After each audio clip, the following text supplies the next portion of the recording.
was a long performance, and so we'll start now as people will come in. I'm sure they will just join us. My name is Irit Jaffe-Berg. I'm a member of the Son of Semele Ensemble. I'm also a professor of theater at the University of California, Riverside. And it's my great pleasure to welcome you to the theater and to this talkback. And we thought that we would have some time to present some material, and then a little bit more time for people to have questions and answers afterwards, and really primarily to allow you questions that you might have based on the production and based on what we'll hear. It's a great honor for me to present to you, to introduce to you Robert Geminder. And I think Robert will speak.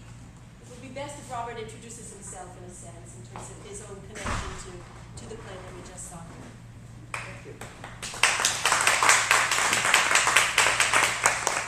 Let me just start out by saying this play was done very, very well. And it's all true. What you saw is real. At least through the Nazi part. So don't think of it as just a play or something you've seen or read. It is what happened. And I'm a primary source for that because I was there. And I'm only going to talk for about 15 minutes, and then you'll have 15 minutes of questions. I'm sorry if I lost my voice, but Yom HaShoah was about a week ago, 10 days. And I've been speaking a lot. Lost my voice. I don't know how you act this. Don't lose your voice. You did a fabulous job. Really fabulous job. Well, I was born in Poland, the country that you depicted. And just quickly, we were kind of forced out of our house in 1930 died. And what happened is exactly what you showed. You know, Poland was kind of split in two. There was the Russian part, the East, the German part. You know, the Russians made a contract with the Germans, which they kind of tore up in 41. So we, living near the German border, were forced, given about a half hour to leave, forced out. This was 1939, I was 4 years old. So we went to a town in Ukraine, today Ukraine, in those days it was Poland, called Stanisław. Anyway, I'm just going to tell you a couple of incidents just to show you how real what was depicted here in the theater really was. The Germans came into town. You know, as I said, in 1941, everything was, the deal was off that the Germans and Russians made. The Germans invaded Russia. So they came into our town. We had about 20,000 roughly Jews in the town of Stanisław. They told all the Jews to come to the center of town. And if the Germans didn't know where the Jews were, unfortunately, in many cases, the Polish people pointed and showed them where the Jews were. From that center of town, we were struck to a cemetery, a Jewish cemetery, mass graves. That day, they killed 12 to 14,000 people, shot down 12. I was there. Why did I survive? Well, as I always tell when I talk to high school kids or any audience, you know, the first reason anybody survives that ordeal is luck. Luck is number one. I also had a very brave mother. She made the right decision. Obviously, I wouldn't be here. But luck was it. We were trucked to the cemetery first, so we were in the back, and of the 20,000, they killed 12 to 14,000 that day. It started snowing, got dark.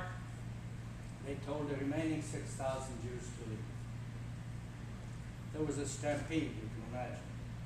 In fact, the way they kept control of all these people was everybody was forced to crouch down like this or sit, and if you stood up, you were shot. That's how they kept control of this mass of My brother and I were kind of knocked to the ground, unconscious, because everybody was just kind of running over us to get out.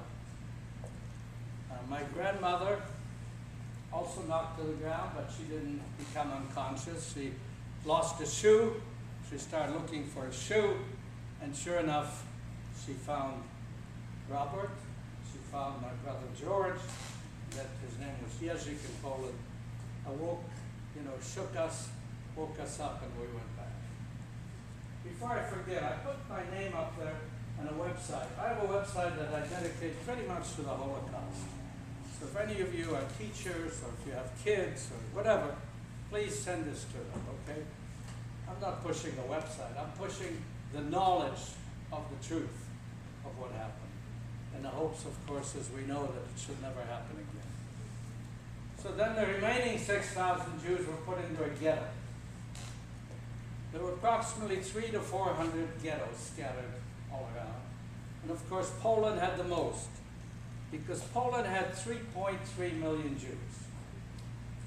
Of those Jews, 300,000 survived, okay, less than 10%. Of the 300 that survived, you heard this mentioned in a play, the word Siberia. Russians shipped about half the Jews and other people to Siberia as a workforce. And if you went to Siberia, you had a pretty good chance of surviving. Yes, it's bloody cold there, very, very cold. But you had food, and you were not picked on because you were Jews.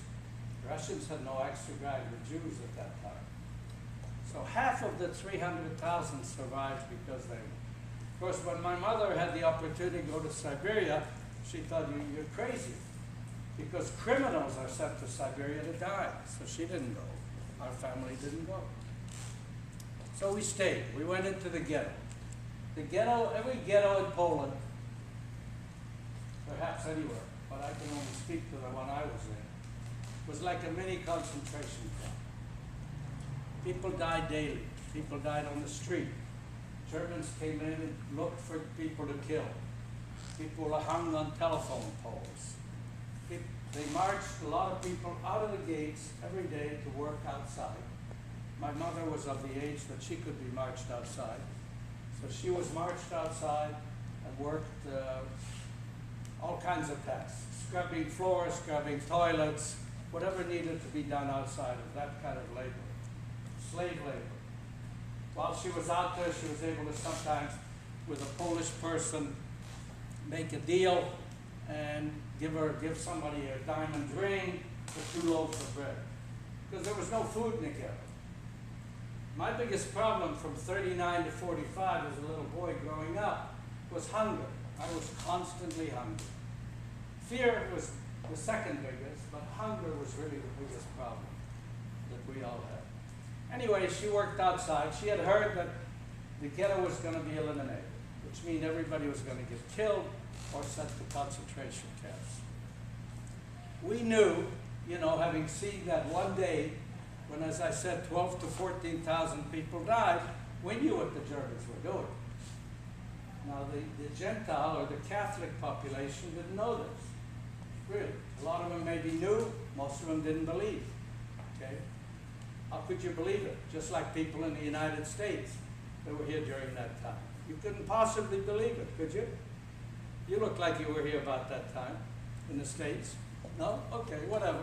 Well, anyway. From a boy. Yeah, you were a little boy. But a lot of you just couldn't possibly believe it, what was happening, So she had heard that, so she, just to make a quick story, she went to the rabbi. The rabbi told her to get out and take the boys with her, my brother and I, save the kids. That was the rabbi's advice. So she left her mother, left the family, and the way we got out, because she was marched every day out of the ghetto, I was under my mother's skirt, my brother was under a girlfriend's skirt, and in Mass we went out. She put us into a closet for the day, covered to stay there all day, and at night she came and picked us up and we escaped. And sure enough, 10 days later, everybody in the ghetto was killed. My grandmother, all my relatives. Okay, jump forward, about 100 incidents forward, okay? Because let me tell you, To survive the Holocaust, you had to have 100 incidents, and they all had to be yes, yes, yes. You know what I mean? You could one no, and that was the end of it. So you had to kind of have a lot of luck, make the right decisions, and so on. Well, the Russians were coming. As I said, I jumped a lot of years ago. We heard the Russians were coming. We could hear the artillery, etc., etc. So we lived outside Warsaw, as you guys called it, Warszawa, which is the proper pronunciation. So my mother was very fearful that the Russians, who were very barbaric, they used to come in and do some of the things that you saw in this play. They would rape women, they would steal everything, and it didn't matter, Jews or not Jews. They, as I said, the Russians didn't have a problem with Jews or not at that time. It was just they were so barbaric that that's what they did. So my mother decided to go to Warsaw. It was safer to go into a big city. Well, right around that time, Warsaw, the underground in Warsaw, underground, as you all know, is like the people that ran off into the forest and hid. A lot of them were Jews. They rebelled against the Germans. Okay, this is not the Warsaw Ghetto. This is 44. This is the Warsaw Uprising. Okay, it's the second big incident in Warsaw. And we were caught up in it. That lasted for about 10 weeks. Where this underground group fought off the Germans. Now this was done in the hopes that the Russians who were coming would cross the river and come into Warsaw and help this rebellion. But the Russians didn't. The movie The Pianist depicts that very well, if you ever saw that movie. The Russians just stood on side and waited for the Germans to basically kill all the people. Well, they took it over. They took everybody to train stations and to Auschwitz. My mother held us back. It was the typical confusion that you see in movies. That's exactly what it was. Dogs barking, people screaming, just total mass confusion. She somehow saw a car, railroad car, open on top. So she grabbed us, my brother and I, and we ran. My stepfather was with us too, or a man that she had met who became my stepfather, and we ran into the open car. So that was her cleverness. See, remember I told you luck, cleverness. Here's luck again. The train stops about 100, 200 yards from Auschwitz. Who knows why? Doesn't matter. I was the smallest kid, smallest, lightest weight. My stepfather lifts me up over the open top, and I'm able to open the gate. We'll go. And believe me, at this point, 44, I was 9 years old, so I wasn't a he-man or anything. Thank goodness the door was easy to open. And we escaped. And my mother and stepfather kept telling the people, run, you're going to go get killed. They didn't believe it. See, it's very possible we certainly were the only Jews in that car. We may have been the only Jews in the whole train, I don't know. At this point, it was everybody who was in the Warsaw was going to a concentration camp. You may not realize this, but 6 million Jews were killed. We all know that, right? 5 million non-Jews were killed. 5 million non-Jews. Civilians. Auschwitz has almost as many Jews as non-Jews that were killed in Auschwitz. A lot of people don't realize. So it's 11 million people that were killed. I usually have a blackboard or whiteboard, and I show the kids when I talk. If you figure that out, I'm a math teacher, 7,500 people a day that got killed. 9/11 was what? About 3,000 less? Horrible catastrophe. Remember this, 7,500 people a day for 4 years, 41 to 45. This is Jews and non-Jews, of the 11 million people. The train stops, we ran out. As I said, nobody else runs out because they were Gentiles. They didn't know. Jews knew. I mean, we knew because we were at the cemetery, for one thing. We saw 14,000 people get killed in front of our eyes, right? We were in the ghetto, which was, I said, like a mini concentration camp. But the non-Jews did not believe. We also knew because every once in a while a Jew would escape. They escaped from Auschwitz. They escaped from other concentration camps. Most of the camps, all the camps that had crematoriums were in Poland. because Poland had 3.3 million Jews. Half the Jewish population of the world in 1939 was in Poland. Okay, that's the way it was. So we escaped, went in a farmer's house, and he hit us because we were the heroes. We didn't tell him we're Jews. We didn't walk in and say we're Jews. We walked in and told him that we're the heroes from Warsaw, from Warsaw, that we fought to liberate the city. So we were heroes in his eyes, and he hit us. The Germans, believe it or not, came looking for us. Can you imagine that? The 4 people that escaped, they came looking for us. But they didn't have any dogs. You know, as usually they had dogs, so that would have been unfortunate for us. But the farmer had one of these things that I think it was in the movie Defiance. You lift up the carpeting and you walk down the steps. It's like under the living room kind of hiding place. So then the Russians liberated. Okay, let's stop right here. Now I'm going to open up to anybody who has any questions. She gave me 15 minutes. 15 minutes. 15 minutes it is. So during the war, like the part you kind of jumped over, what was going on with you? You were growing up from age 5 to 9? Yeah, I was. It was occupied by Germany, but you weren't you were in the ghetto at that time? Well, we were in the ghetto for a little while. We escaped. Right. Yeah, I was 4 to 10. When the war was over, I was 10 years old. Almost. How did you guys know what was going on? We didn't. The only time I ever saw a newspaper, you know, there were no news, no radios, no nothing for the civilian population. The only time I ever saw a newspaper was when Roosevelt died. Because the Germans made a big deal about this, like the leader of the United States is dead, we won the war. Germans won the war. You know, they thought they were like Napoleon, you know, that type of time frame. You know, you kill the leader, you win the war.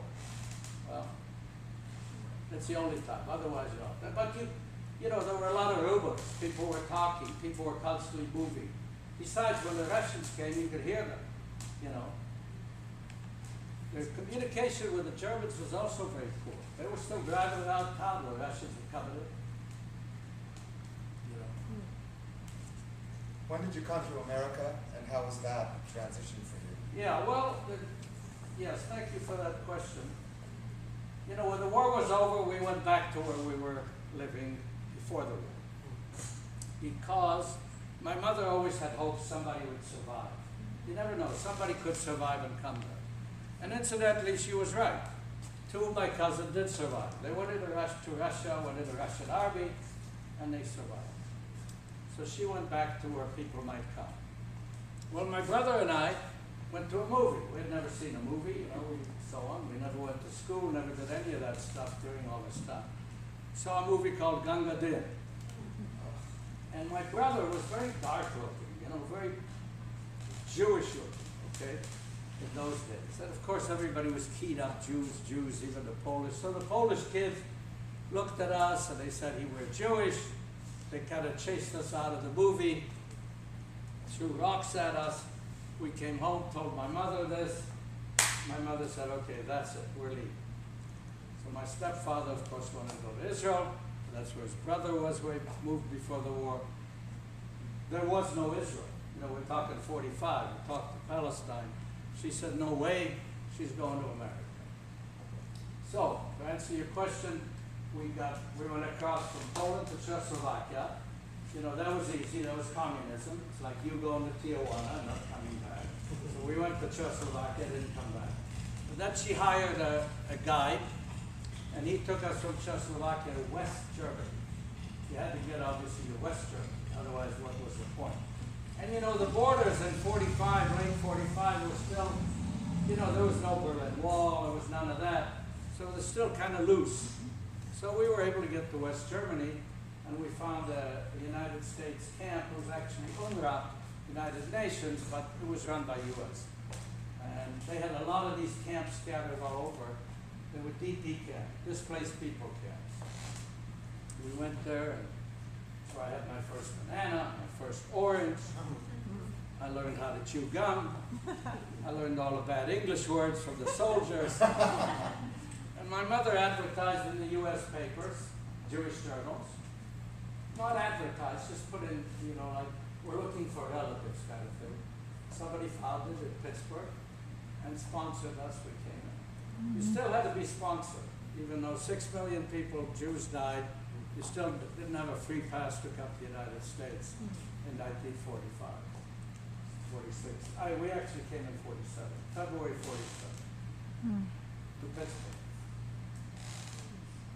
What segments of the performance today did you find especially difficult to watch? Well, the first part, obviously. The second part was, the first part when they depicted some of that stuff was just horrible because I normally don't see this kind of stuff, okay, to be honest with you. Now, the only way I saw Schindler's List, I waited till it came out, and I saw it at home.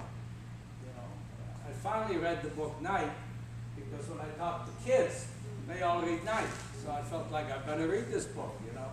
So it's something I don't want to do, quite frankly. I've gotten rid of those ghosts about 30 years ago, and I don't want them to reappear. But, you know, we portrayed it, as I said, unfortunately, very honestly. You know what I mean by that, right? Unfortunately, it was very truthful and very honest. So it was the first, that was very difficult because I saw those scenes. Only I saw it for real. Not just like kind of faked here, you know. Acting. Yes. Because you were only 4 years old when a lot of this was starting, how much of it are memories that were told to you by your mom, or how much do you Yeah, really it's a remember? good question. It's hard to separate them, to be honest. How much do I remember, how much was I told? First of all, my mother really never talked about it much. I started talking about it maybe 30 years ago. I've probably talked at every school in LA, and some outside of LA. And probably a lot of synagogues and what have you. And also Gentile groups, non-Jewish groups. So it's hard to tell. But just think about in your own life, and I always use this stupid example. We go to camp every year, family camp. If you ask my kids, what do they remember about the travels to the camp? They remember when we got a flat tire. Yeah. They remember when the engine burned out. You get the point? Yeah. You unfortunately will remember the bad. Now, I can close my eyes and see myself jumping out of that train and really hurting my knee. It seemed like it was so far. Don't forget, I was 9 at that point. Who knows how high I was, but I remember that. And I had to run after that. My knee was killing me when I jumped. And I had to run to the farmhouse because the Germans didn't take long to start shooting, So you focus, you do remember the bad, okay? And unfortunately, there wasn't much good to remember, during that time frame, 10-year time frame. Not 10 year, I'm sorry, 6-year time frame, 39 to 45. It was kind of all bad. Yes. You said you hid underneath the floorboards of a house. How long were you there? Well, just till the Germans came into the house looking for us. Yeah. When they left, we came out. And that farmer kept us overnight, and then we moved on. I actually did spend, there was one other story I'll tell you real quick since we do have some time. Some of you are thinking about questions. At one point, my mother decided that she couldn't possibly survive as a family. If you look at survivors, our story is very unusual. That my mother, my brother, and my father died, but my stepfather, that the 4 of us survived through this time frame. So in about 1943, right after we escaped from the ghetto, she decided we couldn't survive as a family, and boys, unfortunately, were very difficult for them to survive, because at that time only Jews were circumcised in Poland. So 10% of the Polish population, which were Jews, were circumcised, or the boys were, okay? The Polish people were not, Polish boys were not. Today I'm sure it's different, but anyway, then it was. So it was very difficult for a male or a kid to survive.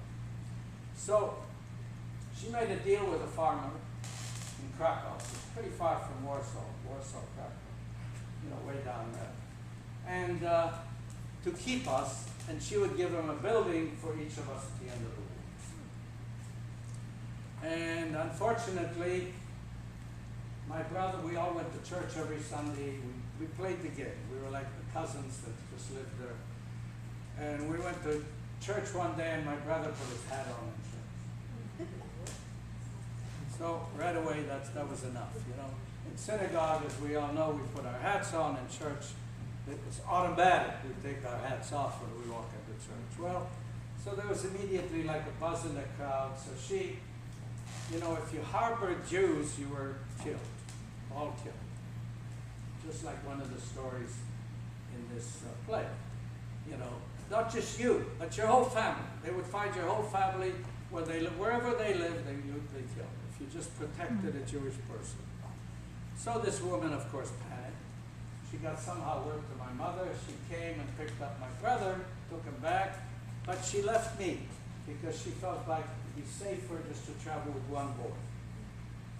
So the farmer hid me up in an attic, and for the 10 weeks till my mother came. They forgot to feed me, they forgot to, so I was up there anyway, 10 weeks.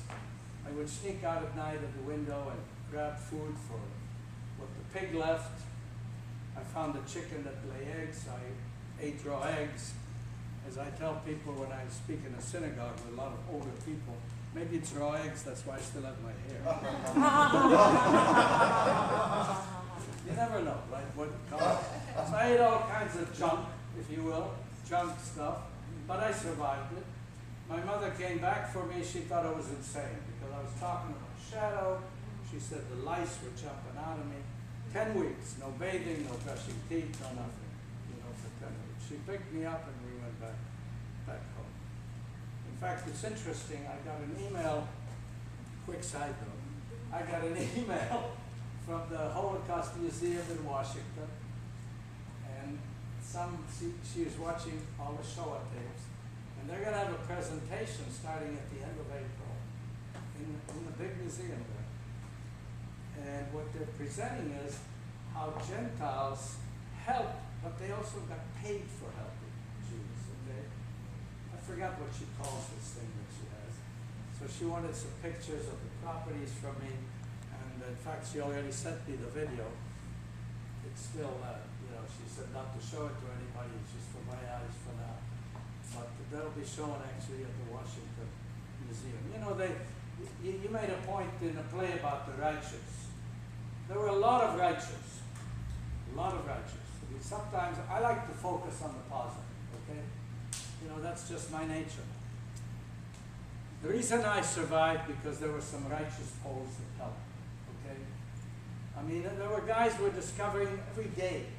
Like there's a Romanian named Popovici, saved 20,000 Jews. Did you ever hear that name before? Nobody has, right? True, saved 20,000 Jews in Romania, okay? So there was a Japanese guy saved Jews. There was a Polish woman, Sandler. What's her first name? Irina Sandler, thank you. Saved 5,000 babies. She did what was kind of shown in this play, but the woman wouldn't give up the baby. You know? I think you almost hinted on that. But this woman went into the Warsaw Ghetto and took babies away from mothers. Not took. Mothers gave her baby to be saved. And she put notes about all these kids, put the notes in a jar and buried the jar. It's called Life in a Jar. They made a play about this. 5,000 babies. I mean, it was so beautiful when you read the names at the end. You know, you read the names before. Beautiful. That was one of the highlights of the play. Because yes, you save one Jew, and you save a whole tree. You know what I mean? And imagine 5,000 children. Now, they probably haven't found all 5,000 yet, because they were put into, you know, with Christians, but maybe they found 4,000 or 3,000. I have no idea how many. So that's how many now Jewish trees there are, okay? But this one woman, Irina Sandler, said it. It's amazing. So there are a lot of righteous. If you go to Washington, D.C. Museum, you will see a room full, I don't know, maybe it's half this size, But the whole wall of righteous people, I don't know if any of you have been there, but the whole wall of righteous people, and most of them are Polish. But you say, well, that's because most of the Jews live there. Yes, you're right. But most of the names are Polish on that wall, okay? So there were many, many Poles that saved Jews. There were many, many Poles that did this barn burning too, okay? And that's a true story, this barn burning. Unfortunately, it's a true story. You know. So, you know, I like I said, I try to focus in my life pretty much on the positive. So I try to focus on the righteous, the ones that help. Because one little help is what saved my life from one person, or I would somebody else, or she would have got somebody else to talk to. Yes. I think that's amazing, you know, that you talk about focusing on the positive. I just can't help but wonder, when the war was over, what were your feelings? Were you filled with anger, and did you want retribution from it? Well, keep in mind I was 10 years old. My biggest problem was right here. Okay? When the war was over, you could look at me and you count every bone in my body. You didn't need any x-rays. It was all life. Okay? So my biggest problem was that. What I was thinking, I have no idea. But the fear was over and my tummy was full. When we got to this camp, and even in Poland before we left, my stepfather was already kind of wheeling and dealing and making business. We had bread and butter on the table, okay? And soup and, you know, food. You know, and then when we got to that DP camp, of course, we had Americans gave us everything. You know, we were kids. They love kids. Soldiers love kids, right? You see that all the time. I mean, we got candy, we got, as I said, chewing, oh, everything. You know, I got, because of what happened in the war, I got very sick. I got 2 major illnesses that I had. Here I am. In the camp, I got rheumatic fever, and when I escaped from the ghetto, I had typhus. My mother had no idea what to do with me. She said, she had to check me into a hospital. In the hospital, they would know immediately I was Jewish. The circumcision problem, okay? But she took a chance, and nobody said anything. The nurses, doctors, believe me, they knew I was Jewish.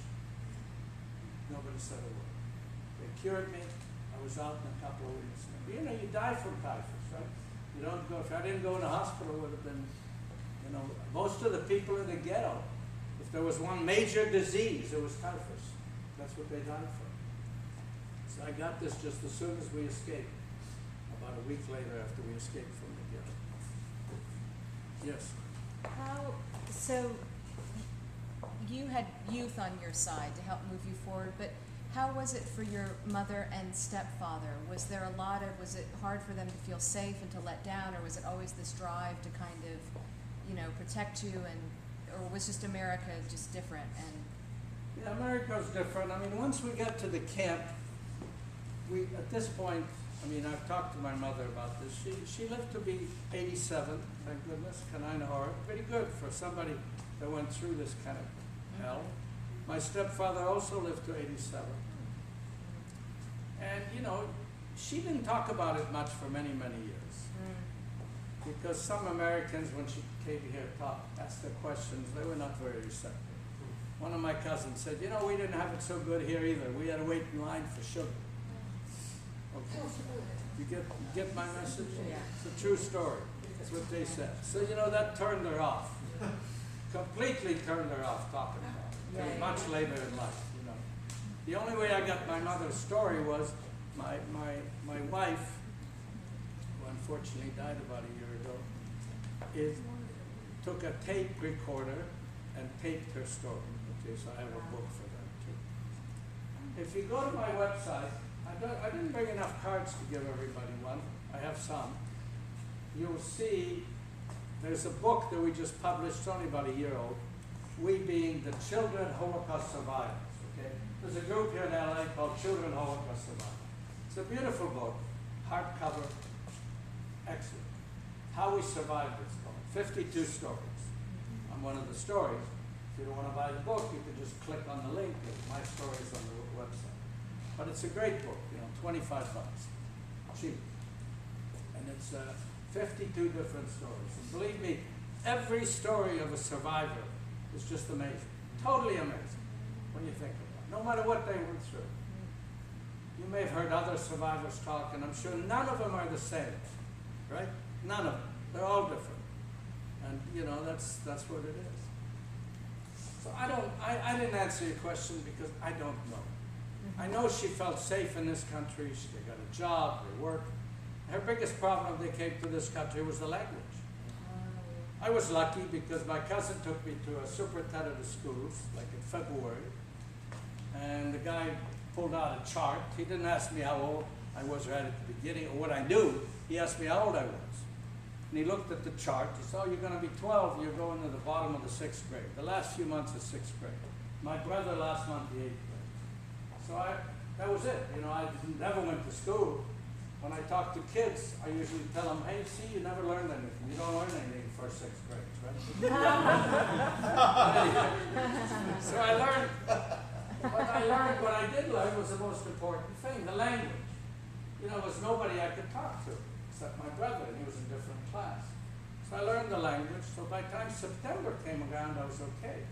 My mother, of course, and stepfather, difficult. Kids learn languages, you know. Yeah.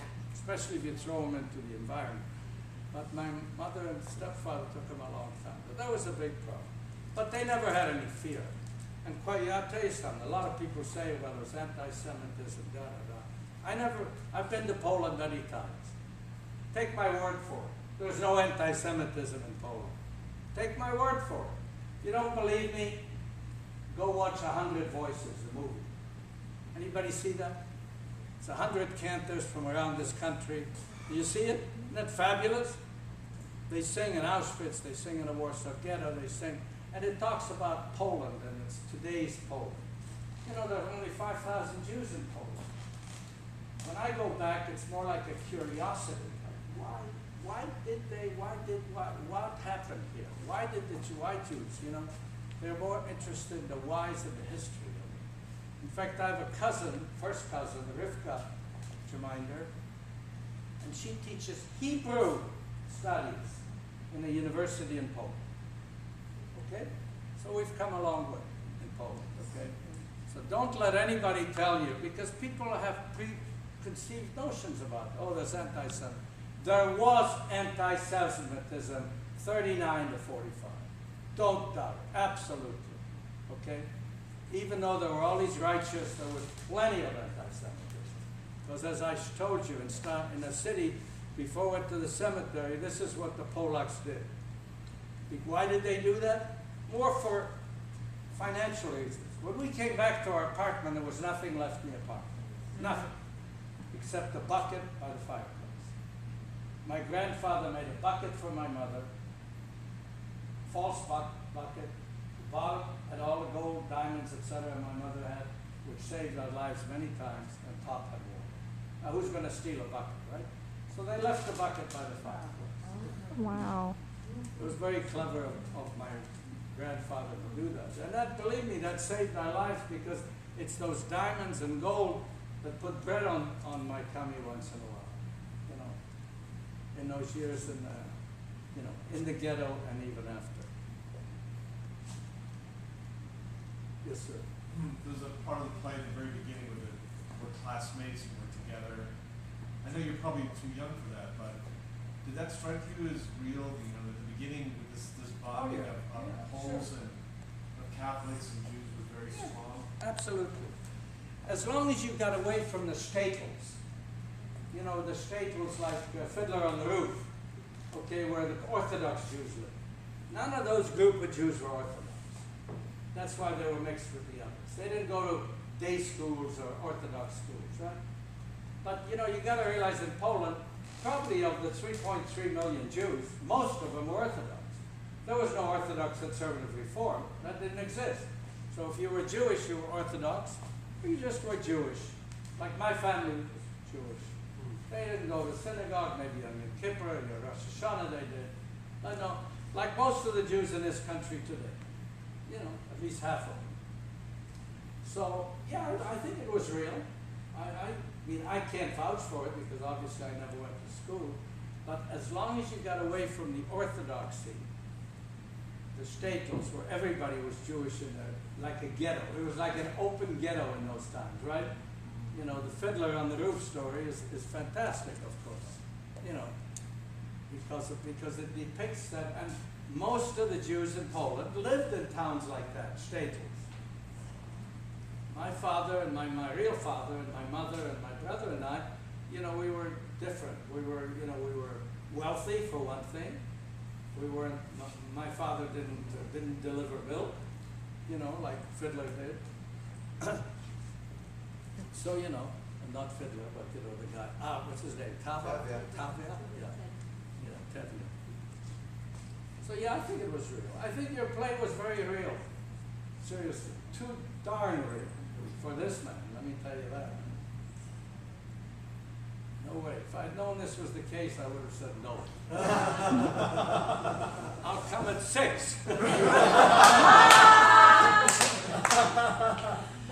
Robert, we're really honored that you shared your story, that you were present here. Your presence was very meaningful for people who were involved in making this production come to life, and for us in the audience as well. And thank you for sharing with us also your website. We'll look further at your story and Thank learn you. more. And I guess I invite everybody informally to mingle and to ask questions at this point, and to thank you again for coming to see this production. Thank you.